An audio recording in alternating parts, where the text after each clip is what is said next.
39-21. Hastings on top, 5:05 remaining in the third quarter.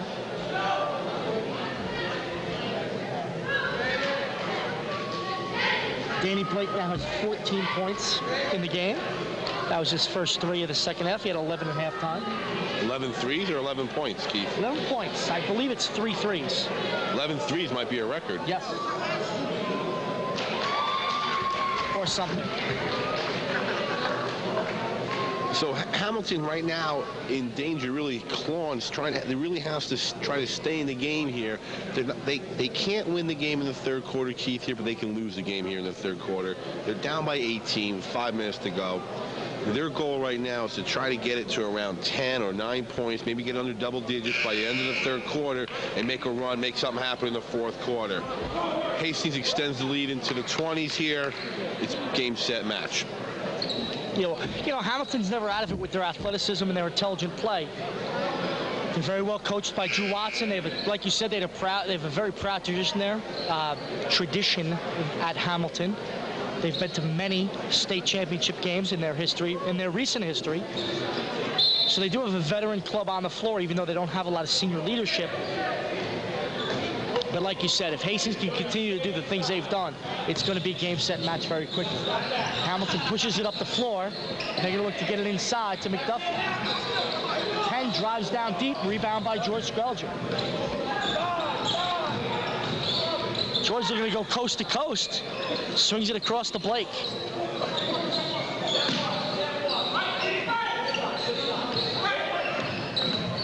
Segru dribbling around towards the baseline. He's got it, goes up for 2, and it's good. Nice play by Segru. He had the ball deep down the baseline. He made a little jump shot for 2. 20-point lead. Jimmy's got 10 in the ball game now. Nice poked away by Segru. He's going to go in for 2. Fancy little layup, almost didn't come in.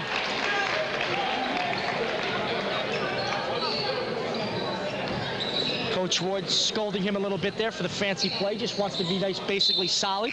Go up for a nice two-handed layup. Well, the idea, Keith, is to get the ball in the basket. Absolutely. There are no, this is not figure skating. No. There are no artistic points. There are no style points.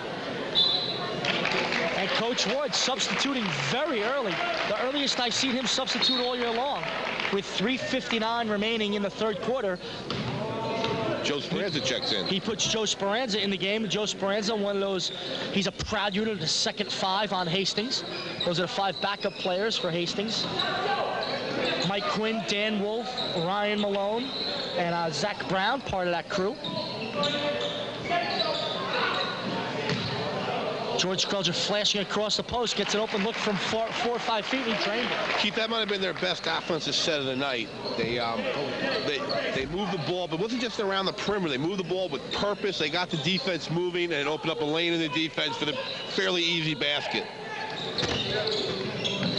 Hamilton now trying to swing it around, and Jimmy Segru put a little bit too much pressure on Palladio, so he picks up the foul. That's Jimmy's first foul. I was speaking to one of the officials before the game, Joe, and he was mentioning that the officials in the Coaches Association has a sportsmanship award every year for the coaches. And this official is going to vote for Chris Ward for his Sportsman of the Year because he feels that he coaches the way the game should be coached. You see him scold Jimmy Segru there because he got a little too fancy with a big lead, you know. He always substitutes his players in. He's always, you know, complimenting the other team and the other players, as well as trying to win the game. And I think that's a big part of Coach Ward's game. Alley-oop by McDuffie. Nice play. Well, Keith, there's definitely a right way to do it and a wrong way to do it. And Coach Ward and the Yellow Jackets are doing it the right way. Now they're up 45-23. 2:50 remaining in the third quarter. Segru looking to hit Skrelger down deep. He gets it to him. George didn't like the matchup with McDuffie, so he brings it back outside. And Palladio does a nice job by knocking it away. Hastings will retain possession.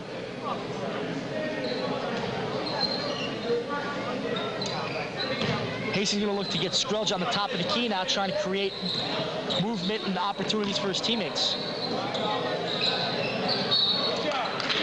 Keith, I have to mention the outstanding job at the official table. Sue Giuliano on the clock, Ken Barrios on the 35-second clock.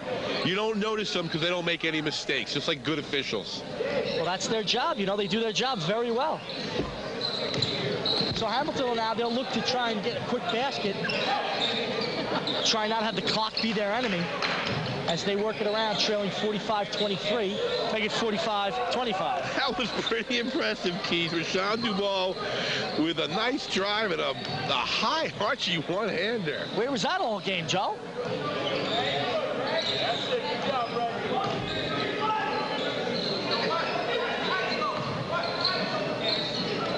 Hastings showing you extreme patience on the perimeter, swinging the ball around. Flaherty has it up top, swings it across to Speranza. Nice alley-oop to Skrelja, down deep by Segru. And when George gets it within 2 feet of the basket, he's going to convert most of the time. Nice job. Good patience, Keith. They're up by 20. They want to eat some clock up. 47-25, minute and a half to go. Colin Powers ready to check back in next whistle. McDuffie is a force when he gets the ball down low. He just turns and spins. Didn't convert on that one, but you could just see his extreme athleticism. Flaherty with the ball down low, takes the shot, gets his own rebound, puts it up and in. Throws a bulldog in there. He got the ball, took the shot, missed it, stayed with it, got the rebound, just kept working it in and working it in. And made the bucket. Now he's going to shoot his bonus shot with a foul shot. Joe's got 9 rebounds on the night to go along with his 5 points. Looking for a 6th point in the ball game. Hastings on top, 49-25. Flaherty converts, and Hastings has now doubled up Hamilton, 50-25.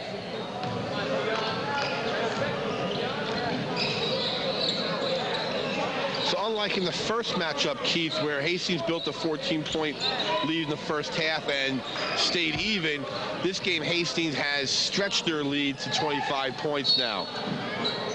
Basically doubling their lead in 1 quarter. Well, you know, Hastings played Hamilton on January 13th. It's January 31st. That gives Chris Ward two plus weeks to work on the Hastings game, and they are definitely a better basketball team today than they were on the 13th.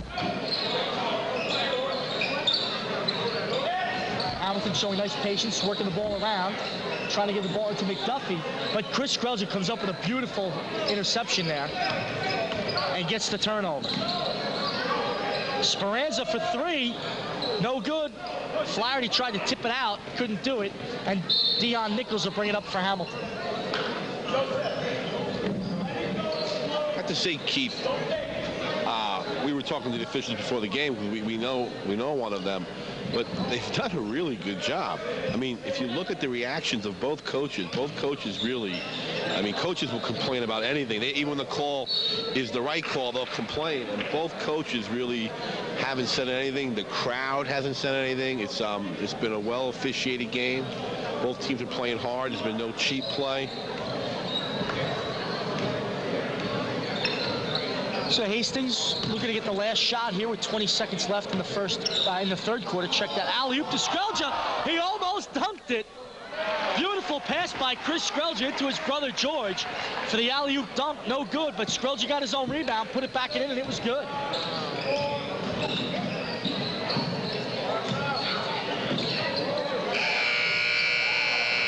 It would have counted had it gone. No good by George.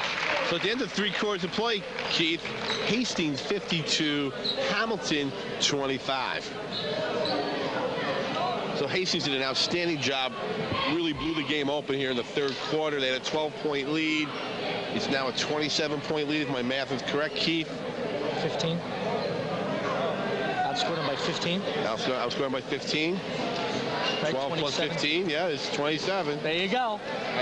We didn't even need your brother John for that, the math teacher. No, I usually have a calculator. I'm kind of geeky at school. I'm a science teacher, so I walk around with a calculator sometimes. Have you done shake your tubie yet? The lab where you shake the test we tube? did that already. It's my favorite lab of the year. Why don't you tell the loyal viewers of HOH a little bit about the shake your tubie? Well, you know, when you're shaking up your test tube, you got to do a little KC the Sunshine Band. You know, a little shake, shake, shake. Shake, shake, shake. Shake your test tube. I love that lab. Tube. All you kids out there in 4th, 5th, and 6th grade, that's what you have to look forward to. Mr. Vaccaro doing his imitation of KC and the Sunshine Band. So Hastings on top 52-25, and Palladio showing the quickness I talked about in the pregame, penetrating and scoring the 2. All right, Keith, let's reset the 5 players on the court for Hastings right now. We got Colin Powers, number 11, at point. In the off guard, number 13, Joe Speranza. Checking in for the first time at forward, number 22, Dan Wolf. And Mike Quinn, number 10. And Chris... that's George. George Skrelja, the lone starter in there. Joe, I got to tell you, though, one of the fan favorites and one of my personal favorites, Ryan Malone, getting set to check into the ball game for Hastings. Me, Mr. GQ? That's Mr. GQ to you and me. I am anxiously awaiting his entrance into the game. All I need to say about Ryan Malone is girls at Hastings High School have his picture on their wall. That's all you need to know about Ryan Malone. Covering their dartboards? No, surprisingly no. Like in frames and stuff. Outstanding. Yeah. I missed who scored for Hamilton on that last play. Me too. But that's okay. Skrelja gets it down low. Gets his 6th rebound of the game and picks up his 20th point of the ball game. So Skrelja basically right on his scoring average. I believe he's averaging 21. He's got 20 in the game today. So Malone checks in, number 12. Ryan's quite the golfer. Low handicap player.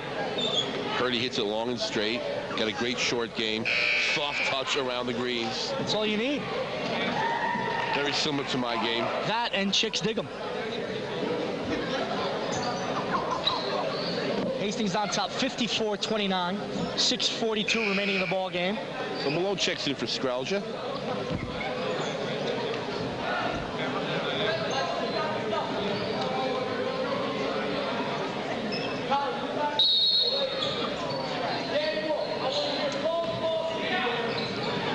So Hastings switched back to a man defense.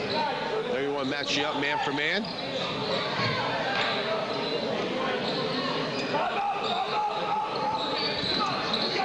McDuffie with the basket. Hamilton playing man for man, full court. Speranza driving, dishes it to Quinn underneath, couldn't handle. Nice job by Speranza, though, penetrating there, getting down deep into the heart of the Hamilton defense. Dished it off to Quinn. I think it was such a good pass. Quinn wasn't ready for it. Couldn't convert the 2. Hamilton still with their starting 5 in there. It's interesting to see how long Watson will go with them, trailing by so many. Nwagwu no good. Rebound by Powers. Hastings swinging the ball out of perimeter, doing what they do best, showing good patience, perimeter patience. And again, I think Speranza there got a little too deep. Didn't have a good angle to pass the ball. That's Mike Arciola for 3. Joe showed good quickness, however, Keith. Good ball handling skills and good quickness. Oh, definitely. I mean, it was almost too good a penetration.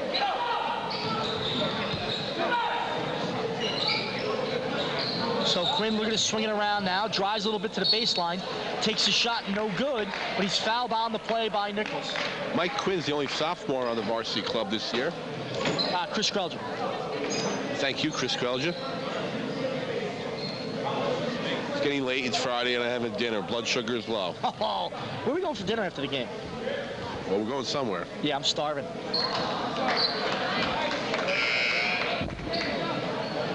Number 3, Rashawn Dubois checks in, and number 42, James Penn checking in for Hamilton. See, the thing about Alexander Hamilton is Coach Drew Watson, they have 8 guys on the team. One of them's injured, so he only goes 7 deep. So he's been rotating his players in the whole game. So if you see out there, if you're a Hastings fan and you see, the 5 second-team players for Hastings in, and basically the starting offense for Hamilton in, you might think, well, how come Coach Watson hasn't subbed his guys in down by so many? Well, he already has. He only goes 7 deep, and he basically took his 2 starters out. So he's got his 2 bench players and his 3 starters in the game right now for Hamilton.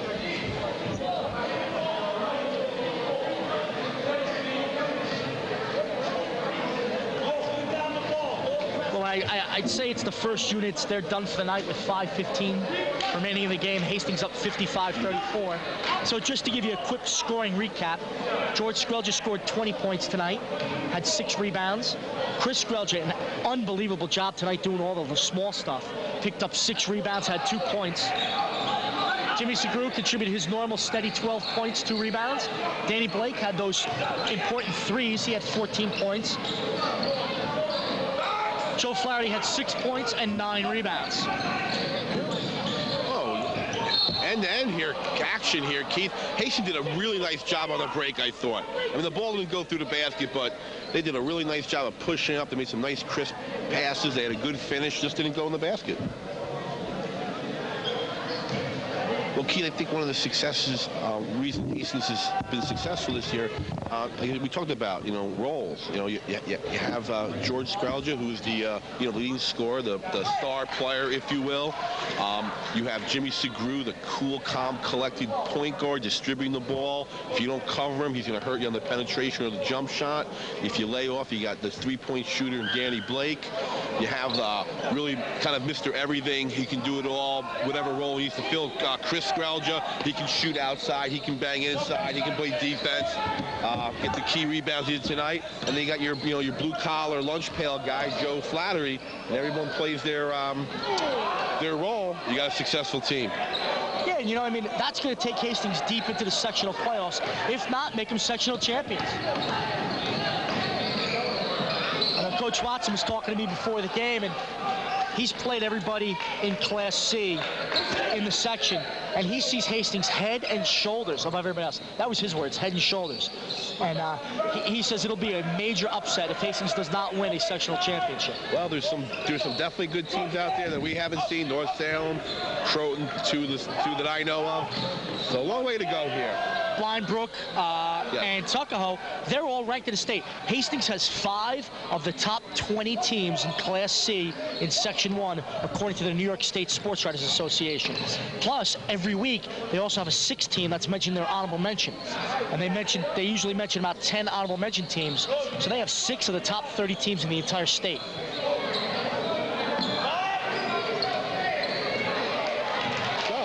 Malone hustling with a rebound. Yeah, he had a nice squared up look at 3 before, just kind of missed it, but the ball was halfway down before it fell out. And Hastings, I think right now, their second unit is doing a very good job executing the offense the way Coach Ward wants it executed. What they do best, Joe, is, I don't know how many games you've been to, but their bread and butter is they show incredible patience on the perimeter. They will swing the ball around the perimeter, like you said, with purpose. Try and get the defense to move, creating seams for them to pound the ball inside. And the second unit so far has done a very good job of that. Colin Power did a real nice job there. There was no call, but he's an expert at drawing offensive fouls. He's not afraid to sacrifice the body and draw the offensive foul.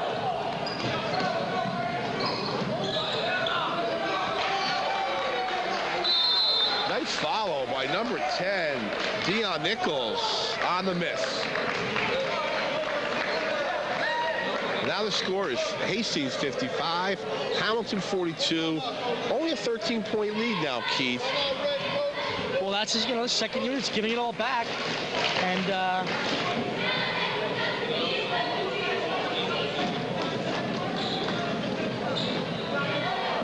basically, Hamilton's going on a 17-5 run here after Hastings was up 50-25. Hamilton's ripped off a 17-5 run, and that was basically the whole lead. And again, I think it comes down to defense. You had a Hastings squad that held the Alexander Hamilton Red Raiders to 25 points in 3 quarters.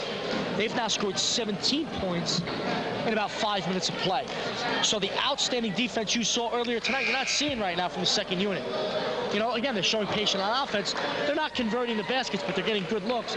But on the defensive end, there's just no excuse for giving up that many points that quickly. But I tell you what, Coach Ward is not going to punish that second unit by yanking them off the court because they're not doing their job. He knows he's got a 13-point lead here with 3 minutes. It's going to be extremely difficult for Hamilton to come back and win this game. So he keeps his second unit in, which he might need later in the year. Nice job breaking the press. Now I'm sure Coach Ward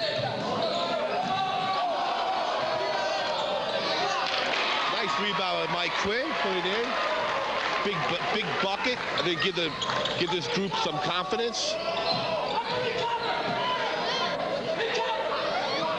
Definitely, but you're seeing a lot of open looks by the Hamilton Red Raider players, which you haven't seen earlier in the ball game.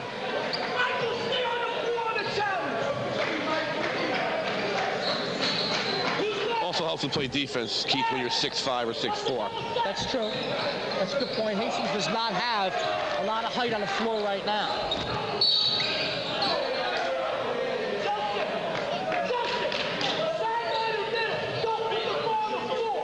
Coach Ward coaching up his team as always. You know, you can hear him on the monitor, on the microphone here, screaming and yelling his troop. But everything is positive. He's not yelling at them in a derogatory manner. He's yelling very supportive. He's explaining him what he wants to do because he's got so much experience. So Hastings swinging the ball around. They're trying to. Ryan Malone showing a little frustration there, understandably so. But again, you know, Hastings trying to do what they do best and get some open looks down deep, down low. So 57-44, 13-point lead, 2:12 to go. You say each time Hastings gets the ball, they're going to try to show patience, eat some clock. Hamilton a little more frantic pace, trying to push it. Arciola stepped out of bounds on the drive. So Hamilton, full court pressure. Nice look by Quinn to see Malone streaking down the lane, and Malone converts the two. Excellent job breaking the press. Hamilton has to gamble. They played way up. Hastings had the home run pass wide open. They took advantage. Nice rebound. Good rebound by Quinn. And Penn with the foul. Rough foul there. James Penn with a rough foul there, but you know, I mean, I don't think he did anything wrong there. He just got a little aggressive. Mike Quinn took exception to it, but with a 59-44 lead, you don't need to get a technical foul called on you on either end.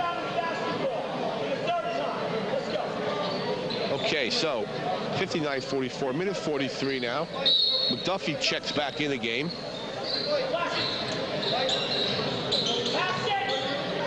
So Hastings trying to break the press here. They're swinging the ball around, showing some beautiful passing here as they get the ball down to Quinn, and he looks to shoot from three. He nailed it. Nice job. Got fouled. Got his dander up a little, and calmly drained the three-pointer, which essentially put the game out of reach. Yeah, Hastings up 62-44 now. And again, Joe, I think you're seeing right now they're playing very excellent team defense now. They're challenging every shot. They're putting a body on a body, and they're doing a good job now of denying Hamilton easy entry passes into the basket. Well, it took a little while to get the flow of the game. You know, they were up, you know, you warm up at 6 o'clock, and now it's 7:30. You come into the game. You know, it's not that easy. Hamilton had the sweat already. They had the blood going. Took a couple minutes for them to catch up. They've done a really nice job. Arciola with a fadeaway layup. 62-46. Hastings still on top.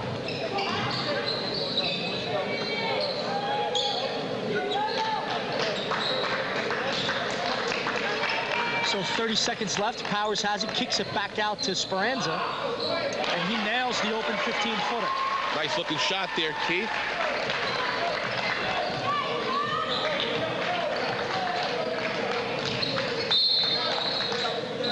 Blocking foul call.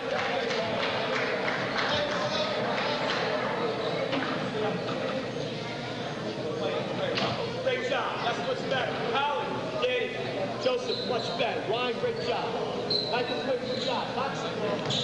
You may have, I don't know, Keith, we obviously just heard, I don't think you got on the microphone, but Coach Ward congratulating this unit right now. Did a really nice job.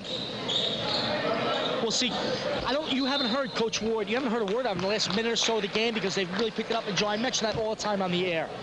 When Hastings is not playing well, you'll know it because you'll hear Coach Ward. He is very quick to get all over his players when they don't do well. Yet, when they are doing what he asks, when they are doing what they're supposed to be doing, when they are filling the roles they're supposed to fill, he lets them play. He shows a great sign of a coach. When they need coaching, he coaches. When they don't need coaching, he doesn't coach. I mean, I think that's the sign of what a quality coach he is. And the reason why they're 16, about to be 17-0, ranked #1 in the state.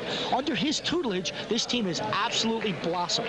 They know if they don't perform, they're going to be told why they're not performing, and it's up to them to correct it. If they are doing well, they don't hear anything, they know to just keep doing what they've been doing. And I think that's the key to Coach Ward's coaching style. He lets his kids play when they're playing well, and he coaches them when they're not playing well. Whoa. McDuffie with the slam. I've been waiting for that all game. So, at the end of 4 quarters, at the end of the game, Hastings 65, Hamilton 48. And Joe, we're going to try and get you have an interview with Coach Ward here as soon as all this thing ends. And what player would you like to interview tonight? Put you on the spot there, surprising you. But, I don't know. Joe Flaherty, maybe? All right, we'll get Joe Flaherty. We'll get him. You know, he's a loyal. You know, he always comes on for us. So we'll have an interview with Joe Flaherty and an interview with Coach Ward coming right up. See? Joe. All right, Coach, congratulations on the victory. It seemed the third quarter you really pulled away. Can you speak about that? Yes, I thought our kids did a great job of coming out ready to play the third quarter. You know, as you know, we've had some moments where we've had lapses in the third quarter where we've gone flat 4 or 5 minutes. I think as the season is going on, we're getting better in the fourth quarter. Last night was a great indication of it. We carried that over tonight. Were you worried at all about being a little down after an exciting, tough game last night? Absolutely, because of the emotional game and the magnitude of that game last night with Tuckahoe, them being the 7th-ranked team in the state, and everything that went along with that last night. I was very concerned about tonight. And I thought our kids did a great job of focusing themselves, particularly on the defensive end. I thought we did a fantastic job in our rotations, in our traps. We contested shots, and we got them out of sync. Lastly, the second unit guys got a lot of playing time tonight. Talk about their performance. I thought we had a rough spot for a moment. And then I thought they played outstanding. I thought they handled the trap very well. Danny Wolf, Joe Speranza, Michael Quinn, Colin Powers, and Ryan Malone did a phenomenal job. And I don't want to discount Josh Snyder, his performance the last 2 nights, particularly last night. Those guys off the bench, I told them, they're our varsity basketball team next year. Every time out on the floor, they've got to play like they're playing for something. And they were playing for something tonight. The score got cut down to 12.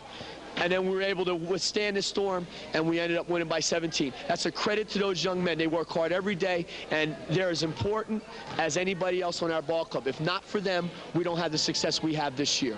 Well, I agree. They did a great job. It was really fun to watch them, you know, struggle a little and then come back and really show a lot of determination. Well, Coach, congratulations on the victory. Thank you, Coach Vaccaro, and I want to thank you and Coach Vagans again, once again, WHOH for broadcasting our game. We enjoy it, and we love for HOH to come out, WHOH to come out, and keep coming out, because I don't think, knock on wood, we haven't lost yet. So, thank you. Okay, this is I'm going to be saying good night for Keith Fagan, my play-by-play man. This is Joe Vaccaro. Until we see you next time. Good night for WHOH TV Sports.